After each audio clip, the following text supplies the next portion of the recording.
Olá pessoal, sejam muito bem-vindos ao canal Gol de Canela. No último sábado, o futebol sul-americano foi surpreendido com uma triste notícia.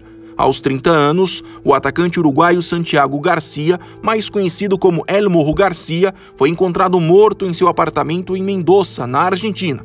A polícia local trata o caso como suicídio. Afastado do elenco do Godoy Cruz da Argentina desde o último dia 22 de janeiro, após testar positivo para a Covid-19, Santiago Garcia vinha vivendo um drama fora dos gramados. De acordo com informações vindas da imprensa argentina, o jogador atravessava um triste quadro de depressão que teria se agravado nos últimos meses.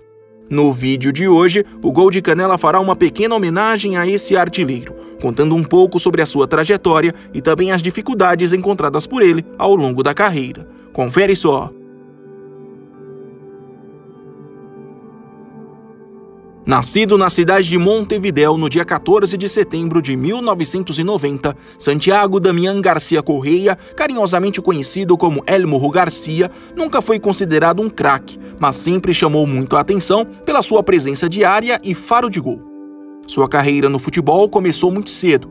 Quando ainda era criança, fez parte de elencos juvenis de alguns clubes modestos do Uruguai, mas antes de completar 16 anos, foi garimpado pelo todo-poderoso Nacional. Pelo gigante uruguaio, foi profissionalizado e já em 2008 estreou no time principal, com direito a gol de título na final do Campeonato Nacional contra o Defensor. No ano seguinte, Santiago, além de ganhar mais chances no time profissional do Nacional, recebeu também a oportunidade de defender as seleções de base do Uruguai. Convocado para o Campeonato Sul-Americano Sub-20 e também para o Mundial da categoria, ele fez um total de 9 jogos pela Celeste, deixando uma boa impressão ao marcar 5 gols. Apesar desse início promissor de carreira, só na temporada 2010-2011 é que o atacante uruguaio realmente se tornaria uma realidade no futebol profissional. Além de ser mais uma vez campeão nacional, ele conseguiu fazer uma temporada individual incrível, marcando 26 gols em 33 jogos. Os números chamaram a atenção de vários clubes espalhados pelo mundo, que queriam contar com aquela máquina de gols, que na época tinha apenas 20 anos. Depois de um verdadeiro leilão, em julho de 2011, Santiago Garcia acabou acertando a sua transferência para o Atlético Paranaense por 7 milhões de reais. Nessa sua primeira e única experiência no futebol brasileiro, a então promessa uruguaia não foi bem. Além de más atuações, a falta de adaptação e problemas nos bastidores fez o jogador já em agosto de 2012 ter o contrato rescindido com o Furacão. Ao todo, foram apenas 16 jogos e 2 gols marcados. Devolvido ao Nacional, após uma manobra da diretoria do clube brasileiro, El Morro Garcia foi proibido de atuar no futebol do seu país, uma vez que a federação local havia aplicado ao jogador uma suspensão por um suposto caso de doping ocorrido em 2011, um pouco antes de se transferir para o Atlético Paranaense. De acordo com a acusação, que até hoje nunca ficou muito clara, o atacante havia feito o uso de cocaína. Sendo assim, o uruguaio acabou indo parar no Kasimpasa da Turquia, naquela que parecia ser a grande porta de entrada no futebol europeu. Todavia, mais uma vez, o atacante não conseguiu apresentar um bom futebol e já em julho de 2013 deixou o clube. Com o fim da suspensão no Uruguai, em agosto daquele ano, Santiago enfim conseguiu vestir mais uma vez a camisa do Nacional. Essa sua segunda passagem pelo clube que o formou foi considerada por muitos bastante polêmica. Além de não manter as boas atuações do início de carreira, teve problemas com o peso e até chegou a ser preso após se envolver em uma briga durante uma partida entre Nacional e Peñarol. Essa confusão também rendeu para ele e outros jogadores a suspensão do futebol por 3 meses. Chateado com a situação e com as críticas recebidas da torcida e da imprensa, em agosto de 2014, Santiago Garcia, na época com apenas 23 anos, foi parar no River Plate do Uruguai.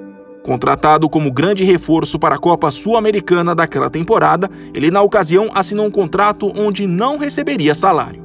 A ideia dele era usar a estrutura do pequeno clube uruguaio para reencontrar o seu bom futebol, sem receber cobranças em relação ao seu peso.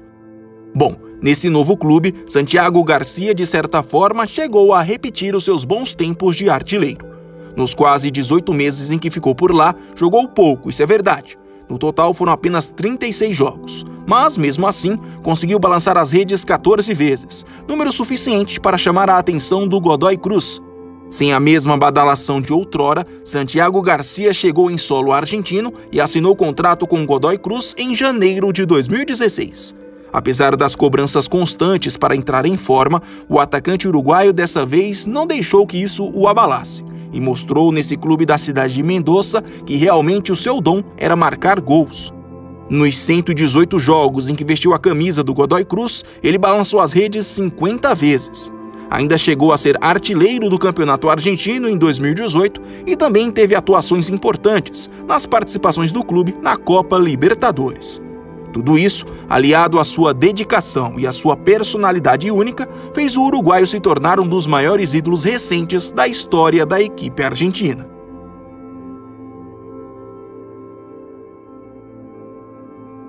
Infelizmente, nos últimos meses, Santiago Garcia já não tinha o futebol como prioridade.